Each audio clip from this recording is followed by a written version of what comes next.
आई की संसार भाग 6. संकटात नात्यांची खरी परीक्षा. दुकानाला आग लागली आहे हे ऐकताच सगळेच घाबरले. रोहनचे बाबा क्षणभर जागेवरच बसले. त्यांच्या चेहऱ्याचा रंग उडाला. माझं दुकान, एवढंच त्यांच्या तोंडून बाहेर पडलं. रोहनने त्यांचा हात धरला. बाबा, धीर धरा, आपण लगेच जाऊ. सगळे घाईघाईने खाली उतरले. सायलीनेही विहानला उचललं आणि रोहनसोबत निघाली. 20 मिनिटात ते दुकानाजवळ पोहोचले. तिथे लोकांची गर्दी जमली होती. अग्निशमन दलाच्या गाड्या उभ्या होत्या. ज्वाळा आता आटोक्यात आल्या होत्या, पण दुकानातून धूर निघत होता. रोहनचे बाबा दुकानाकडे पाहतच खाली बसले. त्यांच्या डोळ्यात अश्रू होते. 40 वर्षांची कमाई, सगळं संपलं. रोहनने त्यांना सावरलं. बाबा, दुकान पुन्हा उभं राहील, पण तुम्ही खचू नका. तेवढ्यात अग्निशमन अधिकाऱ्यांनी सांगितलं, सुदैवाने आग वेळेत आटोक्यात आली. दुकानाचं पूर्ण नुकसान झालेलं नाही, पण आतलं बरंच सामान जळालं आहे. सगळ्यांनी सुटकेचा निश्वास टाकला. सायली थोडं दूर उभी राहून हे सगळं पाहत होती. सुलभाताईंचे डोळे सतत पाणावलेले होते. त्या पहिल्यांदाच सायलीजवळ आल्या. हळू आवाजात म्हणाल्या, सायली. सायलीने त्यांच्याकडे पाहिलं. आज तू नसतीस तर रोहन कदाचित आमच्यासोबत आला नसता. सायली काही बोलली नाही.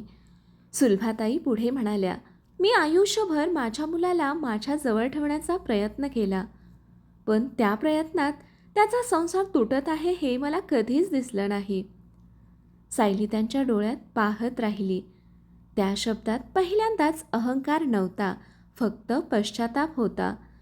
तेवढ्यात विमा कंपनीचा अधिकारी आला. त्याने कागदपत्र तपासली आणि म्हणाला, दुकानाचा विमा 2 महिन्यांपूर्वी संपला आहे. रोहनच्या भावाने डोक्यावर हात मारला. अरे देवा, मी नूतनीकरण करायचंच विसरलो. सगळ्यांच्या चेहऱ्यावर चिंता पसरली. लाखोंचं नुकसान झालं होतं. रोहन शांतपणे म्हणाला, काळजी करू नका. त्याने सायलीकडे पाहिलं. सायलीला त्याच्या नजरेत काहीतरी वेगळं जाणवलं. रोहनने पुढे म्हणाला, माझ्याकडे थोडी बचत आहे आणि गरज पडली तर मी कर्जही घेईन. त्याचे बाबा आश्चर्याने म्हणाले, पण तू तर वेगळं राहायला निघालास. रोहन हसला. वेगळं राहणं म्हणजे नातं तोडणं नाही बाबा. तुम्ही माझे आई बाबा आहात आणि कायम राहाल. हे ऐकून त्यांच्या डोळ्यातून अश्रू वाहू लागले. सायलीच्या मनात ही अनेक भावना दाटून आल्या. तिला जाणवलं, आजचा रोहन पूर्वीचा राहिला नव्हता. तो स्वतःचा संसारही जपत होता आणि आईवडिलांची जबाबदारीही स्वीकारत होता. रात्र झाली. सगळे घरी परतले. सायली विहानला झोपत होती. तेवढ्यात तिचा मोबाईल वाजला. अद्वैतचा फोन होता. Hello sir. सायली, उद्या ऑफिसमध्ये थोडं लवकर या. का सर? तुमच्यासाठी एक आनंदाची बातमी आहे. सायली हसली. काय आहे? अद्वैत म्हणाला, फोनवर सांगता येणार नाही, उद्या समजेल. सायलीच्या चेहऱ्यावर हलकंसं हसू आलं, पण तिला कल्पनाही नव्हती उद्याची ती बातमी तिच्या आयुष्यात आणखी एक मोठं वळण घेऊन येणार होती. नवी संधी, नवी कसोटी. दुसऱ्या दिवशी सकाळी सायली नेहमीपेक्षा लवकर ऑफिसमध्ये पोहोचली. रात्री दुकानाला लागलेल्या आगीमुळे तिचं मन अजूनही अस्वस्थ होतं. रोहनच्या घरच्यांची काळजी, विहानचं भविष्य आणि स्वतःचं आयुष्य, सगळे विचार तिच्या मनात एकत्र चालू होते. ऑफिसमध्ये प्रवेश करताच पूजा धावत तिच्या जवळ आली. अगं, अभिनंदन. सायली आश्चर्याने म्हणाली, कशाबद्दल? तुला अजून कळलं नाही? नाही सर, केबिनमध्ये वाट पाहत आहेत. सायलीने दरवाजा ठोठावला. May I come in sir? Yes, come in. Advait हसतमुखाने उठला. कॉंग्रॅच्युलेशन्स सायली. सर, पण कशासाठी?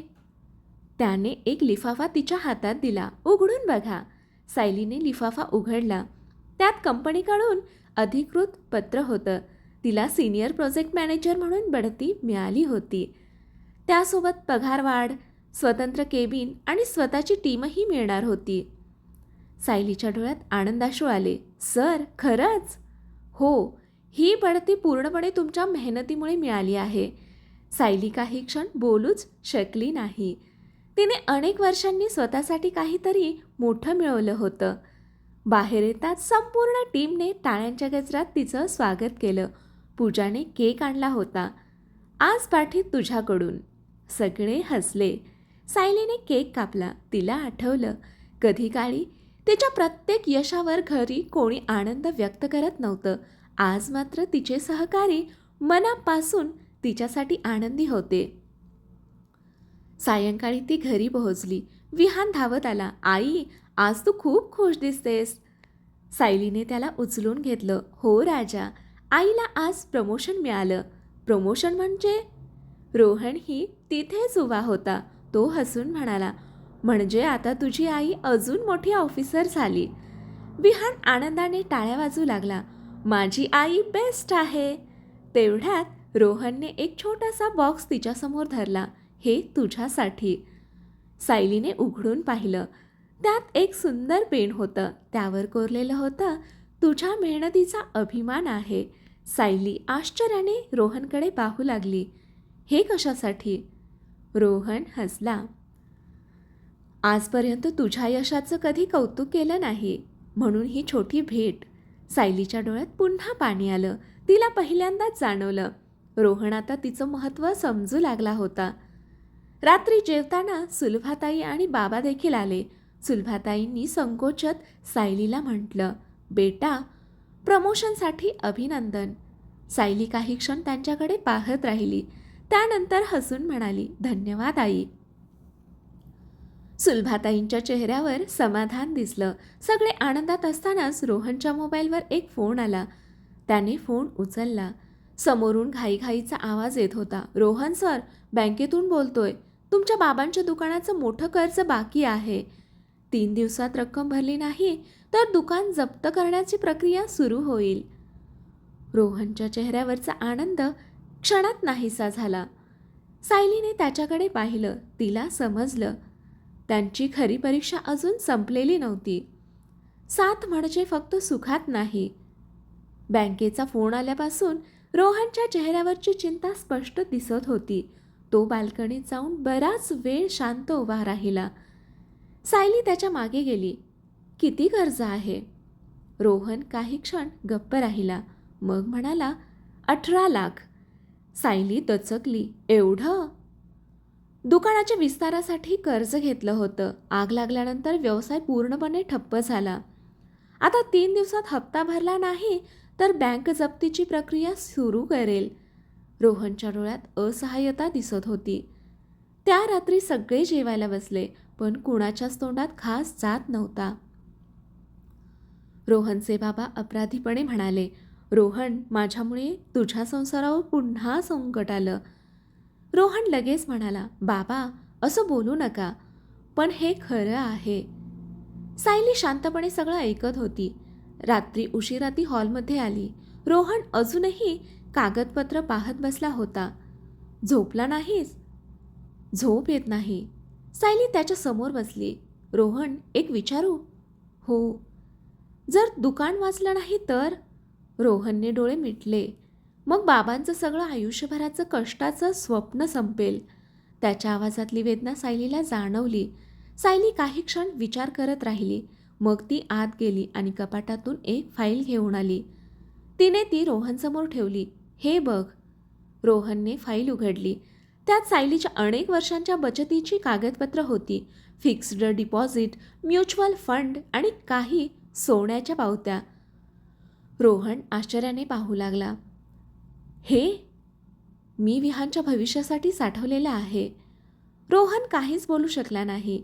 सायली शांतपणे म्हणाली, यातून काही रक्कम दुकानासाठी वापरूया. रोहनने लगेच नकारार्थी मान हलवली. नाही. का? हा तुझा आणि विहानचा हक्क आहे. आणि तुझे आई बाबा?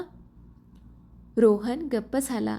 सायली पुढे म्हणाली, रोहन, संसार म्हणजे फक्त नवरा बायकोचं नातं नसतं. संकटात एकमेकांना साथ देणंही तितकंच महत्त्वाचं असतं. रोहनच्या डोळ्यात अश्रू आले. सायली, तू इतकं सगळं झाल्यावरही माझ्या घरासाठी विचार करते आहेस. सायली हलकंसं हसली. मी तुझ्या घरासाठी नाही, आपल्या नात्यासाठी करते आहे. हे सगळं दारामागे उभ्या असलेल्या सुलभाताईंनी ऐकलं होतं. त्यांच्या डोळ्यातून अश्रू वाहत होते.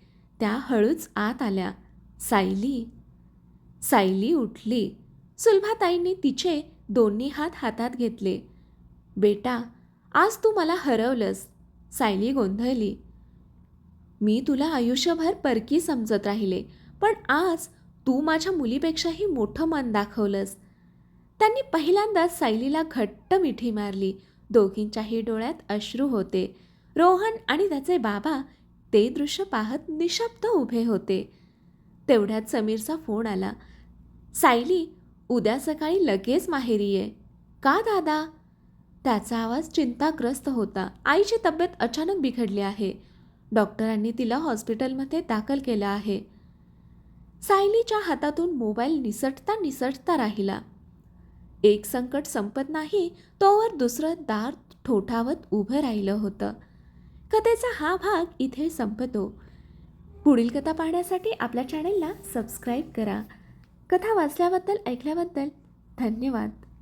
कथेला लाईक करा, शेअर करा आणि हा भाग कसा वाटला ते कमेंट बॉक्समध्ये नक्की सांगा.